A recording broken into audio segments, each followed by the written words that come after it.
Hello students, आज आप सभी का इस क्लास में स्वागत है। आप सभी का फर्स्ट डे आज इस सेशन का पहला दिन है। आप सभी उपस्थित छात्रों का मेरे तरफ से और विद्यालय परिवार की तरफ से ढेर सारी शुभकामनाएं।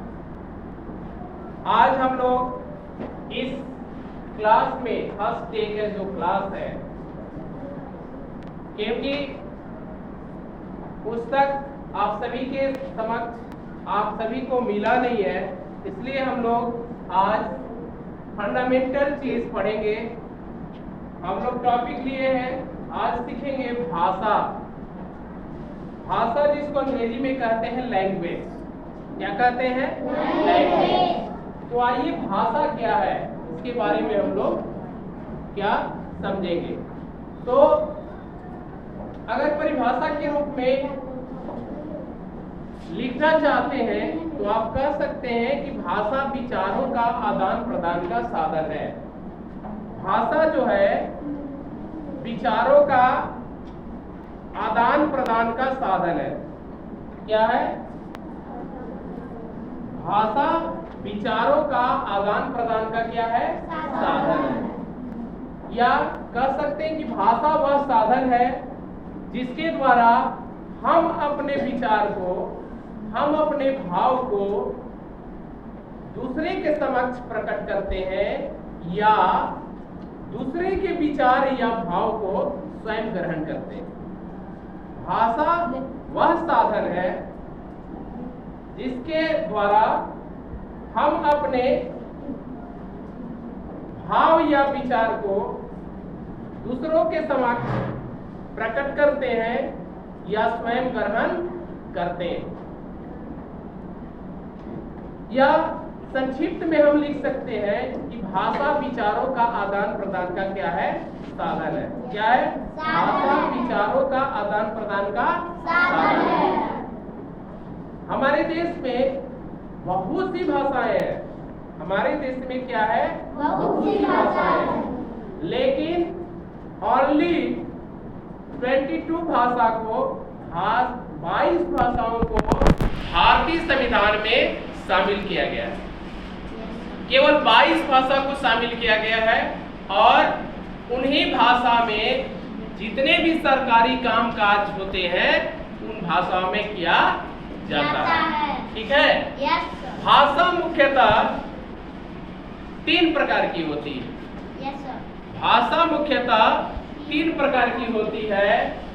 एक को कहते हैं मौखिक भाषा, दूसरा को कहते हैं लिखित भाषा और तीसरा जो है सांकेतिक भाषा। भाषा कितने प्रकार की होती है? मौखिक भाषा, लिखित भाषा, सांकेतिक भाषा। तो मौखिक भाषा क्या है? भाषा के प्रकार में ध्यान दीजिए। मौखिक भाषा, मौखिक भाषा, दूसरा है लिखित भाषा और तीसरा है सांकेतिक भाषा। सांकेतिक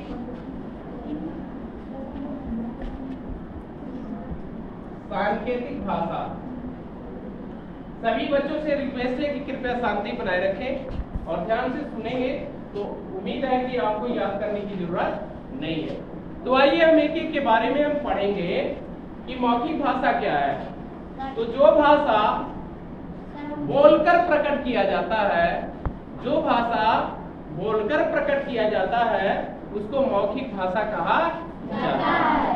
जैसे कविता पढ़ना, कहानी पढ़ना, पुस्तक पढ़ना, ये सब क्या है? मौखिक भाषा। भाषण देना। लिखित भाषा क्या है? जो भाषा लिखकर प्रकट किया जाता है उसको लिखित भाषा कहते हैं। जैसे कविता लिखना, कहानी लिखना, आवेदन पत्र लिखना, क्या ये सब क्या है? लिखित भाषा है। जो भाषा इशारों से समझाई जाती है उसको सांकेतिक भाषा कहते हैं। जो भाषा इशारों से समझाई जाती है उसको सांकेतिक भाषा कहा जाता है। जैसे इशारों से पानी मांगना, आदमी कहता है ओ ठीक है। तो जब इशारा से अगर हम इससे कहे, कोई कहेगा कि केस कटवाने के लिए, तो कहेगा कि ऐसे क्या,